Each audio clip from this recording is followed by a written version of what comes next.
AP మాజీ CM YCP chief Jagan సుదీర్ఘ కాలం తర్వాత సిబిఐ కోర్టు మెట్లెక్కారు.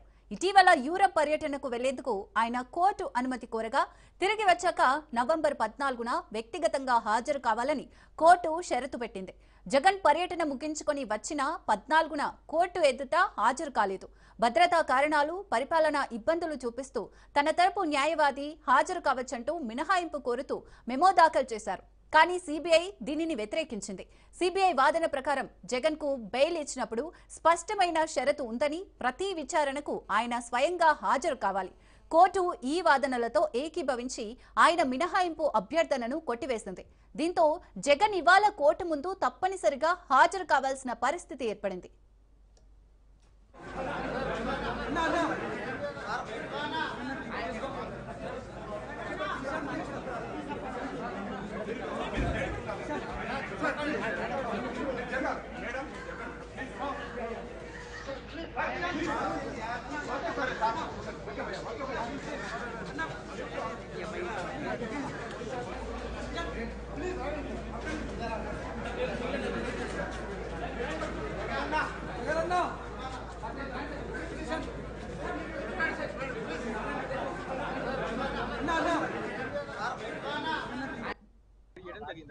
కోర్టుకి ఏమన్నా జగన్ అభ్యర్థన అంటే కూడా ఏం లేదు. జస్ట్ ఓన్లీ ప్రైజెస్ రికార్డింగ్ జరిగింది. ఇది ఓన్లీ అపీరెన్స్ మాత్రం ఉన్నది కాబట్టి అపీరెన్స్ ను మనం రికార్డ్ చేసుకుని పిటిషన్ క్లోజ్ చేయడం జరిగింది.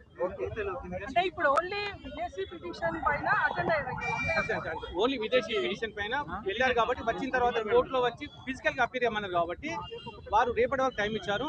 ఆ కోర్టు యొక్క వారి యొక్క ఆర్డర్ ను గౌరవించి వారు ఈరోజు వచ్చి జగన్మోహన్ రెడ్డి గారు ఇక్కడ హాజరు కావడం జరిగింది. కోర్టుకి ఏమన్నా జగన్ అభ్యర్థన అంటే కూడా ఏం లేదు. జస్ట్ ఓన్లీ ప్రైజెస్ రికార్డింగ్ జరిగింది. రైట్, ఇక ఇవాళ జగన్ కోర్టు ముందు అయితే హాజరయ్యారు. మరి దీనికి సంబంధించి మరింత సమాచారం ప్రతినిధి బ్యూరో చీఫ్ మధు అందిస్తారు. మధు, ఫైనలీ జగన్మోహన్ రెడ్డి కోర్టుకు అయితే హాజరయ్యారు. 6 సంవత్సరాల నుంచి కూడా ఎప్పుడెప్పుడు కోర్టుకు హాజరవుతారా అని కూడా సిబిఐ అధికారులు ఎదురు చూస్తూ ఉన్నారు. కానీ ఒకటే పిటిషన్, ప్రధానంగా కూడా ఆబ్సెంట్ అనేటటువంటి పిటిషన్లు వేస్తూ 6 సంవత్సరాల పాటు, అంటే 5 సంవత్సరాల పాటు ముఖ్యమంత్రిగా ఉన్నాను, నేను వస్తే ఇక్కడ ఉన్నటువంటి సమయపాలన సరిపోద్దు, ఇక్కడ పరిపాలన వ్యవహారాలన్నీ కూడా సాగుతున్నాయి అనేది ఒక 5 సంవత్సరాల పాటు వెళ్ళిపోతే ఇంకొక సంవత్సరం పాటు ఆబ్సెంట్ పిటిషన్లన్నీ కూడా వేయడం జరిగింది. ఫైనలీ సిబిఐ కోర్టు అయితే చాలా స్పష్టంగా కూడా ఒక్కటే ఆర్డర్ పాస్ చేసింది. ఖచ్చితంగా ఈరోజు సిబిఐ కోర్టుకి ప్రెజెంట్ అనేటటువంటి హాజరు మీది కావాలి అని చెప్పిన నేపథ్యంలోనే ఇక పక్కగా రాక తప్పలేదు. జగన్మోహన్ రెడ్డి ప్రత్యేక విమానంలో శంషాబాద్ ఎయిర్పోర్ట్కి చేరుకున్నారు. ఆ తర్వాత నుంచి బేగంపేటకి రావడం కానీ ఫైనల్గా వచ్చారు. సిబిఐ కోర్టుకు అయితే ఆయన హాజరైనటువంటి నేపథ్యంలోనే అసలు ఎందుకని ఇప్పుడు హాజరు కావాల్సినటువంటి అవసరం వచ్చింది, అది చాలా కీలకం. గతంలో విదేశాలకు వెళ్ళేటటువంటి సమయంలో జగన్మోహన్ రెడ్డికి సంబంధించినటువంటి డీటెయిల్స్ అన్నింటినీ కూడా, అంటే ఎక్కడుంటున్నారు, ఒకవేళ కాంటాక్ట్ చేయాలనుకుంటే ఫోన్ నెంబర్ ఏంటి, అడ్రస్ ఏంటి అని దానికి సంబంధించినటువంటి డీటెయిల్స్ అన్నింటినీ కూడా సిబిఐ కోర్టులో సమర్పించాలి, సిబిఐ అధికారులకు కూడా ఇవ్వాలి. అదేవిధంగా గతంలో రాష్ట్రం వెళ్ళినటువంటి విదేశీ పర్యటన ఏదైతుందో ఆ పర్యటనలో భాగంగానే జగన్మోహన్ రెడ్డి ఇచ్చినటువంటి ఫోన్ నెంబర్ ఏదైతుందో ఆ ఫోన్ నెంబర్ జగన్మోహన్ రెడ్డి దగ్గర లేదు అనేటటువంటి విషయాన్ని సిబిఐ అధికారులు గుర్తించి వెంటనే సిబిఐ కోర్టుకు చెప్పడంతో సిబిఐ కోర్టు చాలా స్పష్టంగా కూడా జగన్మోహన్ రెడ్డికి నోటీసులు అయితే జారీ చేశారు. అలా జారీ చేసినటువంటి నోటీసులకు తమ ఎదుట హాజరు కావాలని చెప్పిన నేపథ్యంలోనే నేను హాజరు కావడానికి ఎటువంటి ఇబ్బంది లేదు, ఒకవేళ మీరు అనుమతిస్తే నేను జూమ్ కాల్లో కానీ వీడియో కాల్లో కానీ వస్తాను అని చెప్పిన నేపథ్యంలోనే అవేమీ కుదరవు, ఖచ్చితంగా రావాల్సిందే అని చెప్పారు. సో ఈరోజు వచ్చారు ఆయన. సిబిఐలో నమోదైనటువంటి జగన్ అక్రమాస్తుల కేసు వ్యవహారం ఏదైతుందో ఆ కేసులో భాగంగానే జగన్ ఈరోజు సిబిఐ కోర్టుకు రావడం జరిగింది. విచారణ జరుగుతుంది.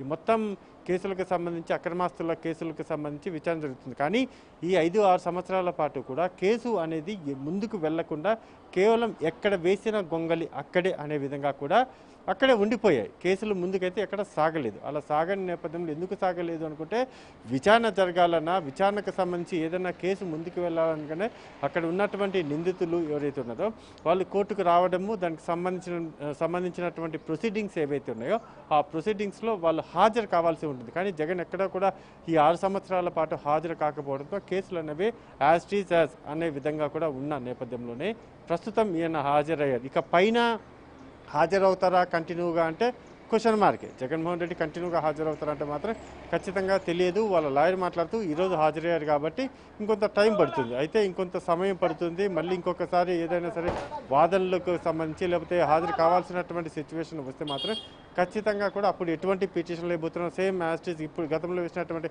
ఆబ్సెంట్ పిటిషన్లు వేస్తారా లేకపోతే మళ్ళీ దీనికి సంబంధించి వేరే పిటిషన్లు ఏదైనా వేస్తారా అనేది మాత్రం చూడాలి. రైట్ నో మాత్రం జగన్ రావడం అనేది ఏదైతే జరిగిందో అదంతా కూడా పూర్తిగా కూడా ఒక అర్ధగంట సేపు కోర్టు లోపల ఉన్నా కానీ అక్కడ బయట జరిగినటువంటి హంగామా పోలీసులతో ఆయన కార్యకర్తలు కావచ్చు లేకపోతే స్థానిక లీడర్స్ కావచ్చు అంతా కూడా ఒక పూర్తి స్థాయిలో ఒక భారీ లీడర్ అంటే జగన్మోహన్ రెడ్డి లాంటి పెద్ద స్థాయి లీడర్ వచ్చి వెళితే ఏ విధంగా ఉంటుందో పూర్తిగా ఈరోజైతే కనబడిపోయింది.